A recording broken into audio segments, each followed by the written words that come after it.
on, Miami? How are you? Welcome. Thanks for joining me for another episode. Today we're going to be talking about the Miami Sun. Thank you. We're going to be talking about the Miami Sun. Today was a little bit weird. Waking up to so much sunshine amidst everything that's been happening the last 7 nights or so in the city of Miami. Let's get this podcast rolling. So, did you guys have a good Sunday so far?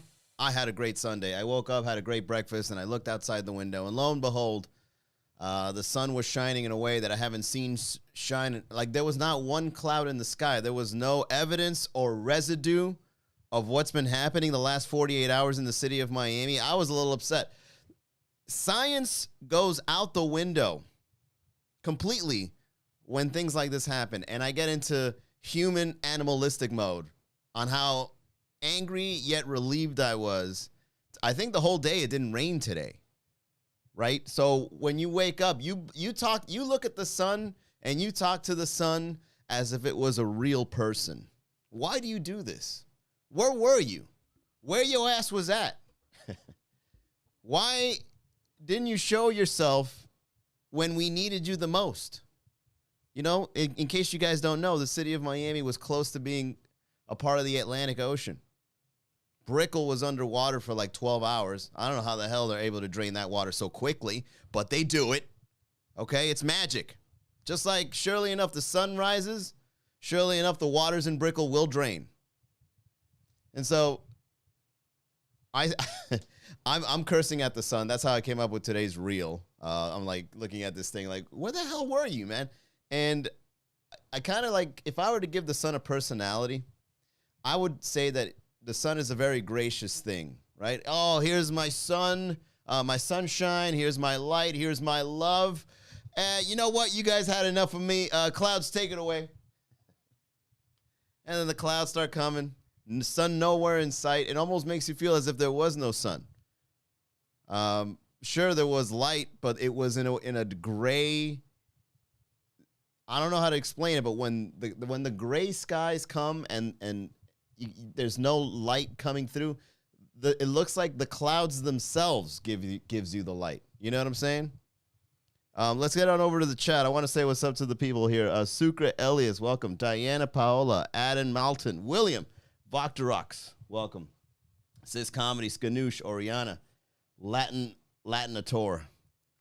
So that's how I was able to come up with today's reel. I treated the sun as if it was a human being that needed to be held accountable for what has been going on these last few days in the city of Miami. And with that being said, guys, I hope you guys are having a great Sunday so far. It's currently 6:15 in the p.m. here in Miami, and tonight we've got a show. Oh, look at that segue. Tonight we've got a show on over to the Tipsy Flamingo. If you guys want to have a cocktail, we're going to have a live event. We have 5 comedians, including Chris Renoir, one of the best hosts in Miami. Lots of crowd work. We're bringing the people together, and downtown Miami doesn't care if it was underwater a couple of days ago. Now it's dry. Things are opening back up. People are jaywalking again. The traffic is out there. Beat the traffic. Come a bit early. I'm going to be there. I'm going to enjoy a drink. What's up, Diana? So I'm going to enjoy myself, and I invite you, I welcome you to join along with us. So it seems as if the worst is over. I think. I shouldn't even say that. I don't want to jinx it. It seems as if the worst is over. No, I'm going to say it. Double down, Manny. Hope for the best. For this tropical storm that they were telling us was happening in Miami. And it was also funny to see that a lot of Miamians didn't care that we were in the middle of a tropical storm. If we still have light and the roads aren't closed, we're going out. Friday night was one of the most packed shows we've had in a very long time. Saturday, unfortunately, last night got canceled for the safety, and it was a dry night. It was a dry night. And so, unfortunately, we didn't have a show on Saturday, but tonight we're back. So it seems as if the tropical storm thing is over and the sun is now going to come out, and hopefully it's here to stay. I got a flight Friday. I'm heading on over to Austin, Texas, and I don't want to fly in the middle of this of this weather. You know what I'm saying? I don't want to be putting my life at risk to go to another comedy show in another state. That's a terrible way to go. Well, what was Manny going? Oh, he was going to go to some open mic show over in Texas. Why? He took a flight for that? Rest in peace. So I hope it's over. I really do, man. Like this weather, I don't mind a little rain, but when it's like more than 2 days of rain, I start feeling like the depression kick in where it's like there's no escape. It's like, where was the sunshine? And then when the sun actually comes out, you're just angry at it. Like, oh my God, how dare you shine and show yourself in a way that what you did before didn't happen. Stayed in, you canceled my shows. You messed with my money, son. Son is out here messing with people's money. Unless, of course, you get reined in, right? I remember when I worked in the bank, if a tropical storm happened, you still get paid for that day. When you run a business, you don't get paid. You're done. We're in the middle of a hurricane. Oh, I hope this hurricane comes and goes. You know what? That's very true. Now that I think about it, when you're employed in corporate America, they pay you if a hurricane or a tropical storm reins you in. You know, they'll give you the money. And sometimes in the middle of a storm, I remember thinking to myself, I hope this storm lasts even longer so that I can have more days off from work and get paid. I don't care if there's no electricity. That's how much I hated my job.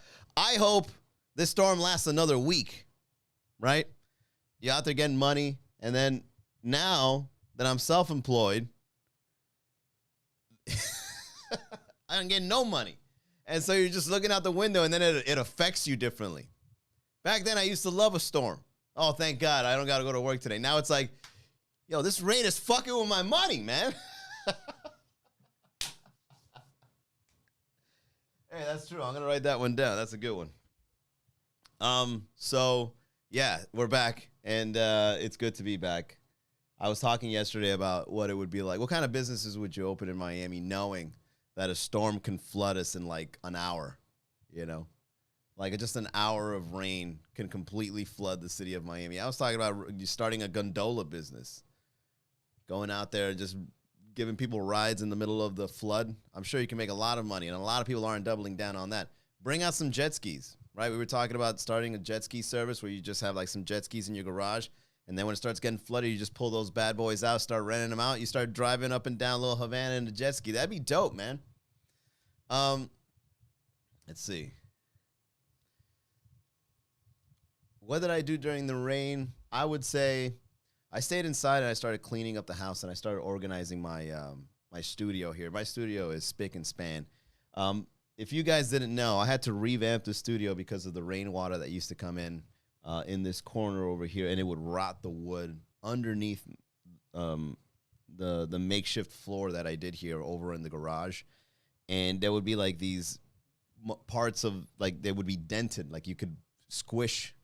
And I had to literally dig up all the wood up by myself. I didn't hire anybody. I was a handy man. That's right. Handy Manny went in there with a shovel, just started taking out all the wood, completely revamped it. And then when it started raining, a little bit of a drizzle started coming through the corner. And I'm like, God damn it. Now I gotta take off the little, what do you call those things at the bottom of the wall? The sills. And then I got to put like this cement that prevents the water from, I don't know. The weather was so bad. And if that water, even though it was a little bit, if it starts trickling in over here to the electricity, God knows what'll happen. I just lose all power. Everything gets short-circuited. I have so much wires. The back of this desk looks like something you see in Terminator, right? Skynet. And I ended up putting like these DVD cases and bookcases on the side here to kind of, here, let me show you guys for those watching on YouTube and Twitch. So if you see over here, I got the NFT designs on the television screen, and then right underneath it I have the DVDs and the books and the flamingo plush doll there. I want to get some more stuff, but I don't want to be too nerdy. You know, like if I ever bring a girl back, I don't want to be like that guy that has those dolls of their favorite Marvel characters. Yo, let me ask you Twitch streamers something. Let me ask you Twitch streamers something. Why is it that all Twitch streamers always got to have like some sort of weird anime or Marvel comics collection behind you.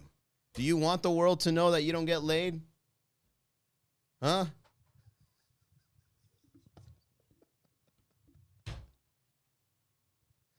Nothing says a guy has no game than a collection of Marvel dolls and Star Wars action figures in the background in the middle of a live stream.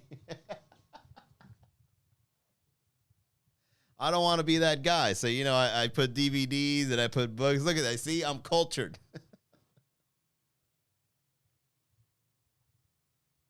And I'm trying to understand, like, the Twitch service. Like, while I was reined in, I was like, let me understand, like, online culture a little more. Because if you go deep enough in online culture, you're bound to find something brand new, right? So as I was reined in, I was bored after cleaning up the garage. And I go online, I start going into Twitch channels, and I start going to YouTube live stream channels. And I try to see what the people do. And it's either, you know, you get with your boys, you get like a group of people together, and you just talk about something random, right? Kind of like this, but with more people. And then there's also the gamers, right? Like Twitch and gaming, like they go hand in hand. And I actually am considering getting a PlayStation 5, plugging it into the screen here and just playing whenever I'm bored and then just sharing it with you guys. I think that's what I'm going to do from now on. I'm just going to find some sort of activity or find some sort of friends and then just bring them here with me and then just do something online together. Because with the way the weather was recently, I was so bored that I was just like considering different kinds of options on how to make this show. How do I make the show better? I've been doing it for 2 years already. Great material, not gonna lie. Some of the best material has come out of this show. But at the same time, how do they do it? And one thing I realized about online streamers is you gotta be gorgeous. You gotta be gorgeous to really do good on live streams, I've learned, because e-girls, which I'm a fan of, they do a fantastic job doing the live stream service. Because like they don't have to do much. They just show up, they got their outfit on, they look great, and then they just, hey, how you doing, Sam? Yeah, you know, and then it's like, how do you have 3,000 viewers right now? It's like, are 3,000 perverts watching you? Am I one of them? And it kind of just makes you want to sign off, you know, but it's like, I tried watching what live stream is like on Twitch, and it's a whole different world. And the way you get popular in the live stream world is it doesn't have to do with talent.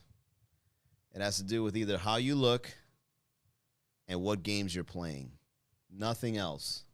I know there's some podcasters that do a great job, but I think the way they do a good job is they get some sort of guest, and then their audience goes on board, that kind of thing, and you mix and match your guests. This is a one-man show. And then when I look at how the show is going, and mind you, I'm thinking of all this while I was stuck indoors because of this rain, right? So thank God. What an eye-opener to see what live stream is really like. So me and my friend JJ, if you guys have ever been to Dom's in Brickell, he's the host there at 9 o'clock. Good show. You should check it out. Me and JJ were actually considering starting a podcast like group where it's not just one man, it's like a group of people, and we'll find a booth somewhere in one of the places that we do shows in, set up some cameras, put the little mixer in the middle. It's a pretty easy setup. The only thing is organizing comedians is like herding cats. You know, hey guys, all right, I'll see you there at 6 o'clock. You show up at 7:30. Oh yeah, that's right. We had a podcast. My bad. So it's kind of like, how do we get creative and matching schedules and not allowing laziness to get the best of us, kind of thing. So whatever. Online media right now is up in the air for Miami comedy. But in the meantime, you know, at least we're having fun. The reels have gotten better. I want to thank all the people that have been sharing those. I have a lot of fun. The studio has definitely helped out in making this show, or rather this page, way more popular. And, you know, I'm grateful for that. And it's easy now. Like waking up in the morning, I just got to like see, I can already see what I'm going to do, and then I do it, and then it works. And it's like, oh, man, that only took like 20 minutes. That was easy. Back then, when I was writing memes without the filters or the reels or whatever, the TikToks, I was like trying to figure out like, what can I make fun of today? I was like, oh man, I got to find the face, and then I got to find like the video clip, and then I got to, it was like, it was creative work, but it wasn't the same way of what we're doing now, which is way more fun. So thank you to everybody that shared that. I really appreciate it. And with that being said, let's wind it down, shall we? If you want to support this podcast, visit miamicomedy.com/shop. Get yourself a shirt. Quit playing. Get a shirt. We're at 50%. I got a couple sold for tonight. And then tomorrow, we're at Red Bar and Thank You Miami. And then on Tuesday, we're at NDA Wynwood. Don't forget, brand new show, NDA Wynwood. It's a little speakeasy behind the Mad Butcher. And then Sweet Caroline. Sorry. God, where did that come from? Sweet Caroline was back in the day. All right, we haven't been doing shows in Sweet Caroline for over a year now. We're now at Dom's in Brickell. DOMS, Brickell, right next to DC Pico. All right, that one's at 9 o'clock. So you get to choose between Wynwood and or Brickell. Thank you very much for tuning in, everybody. I'll see you on the next show. Have a great Sunday. Bye now.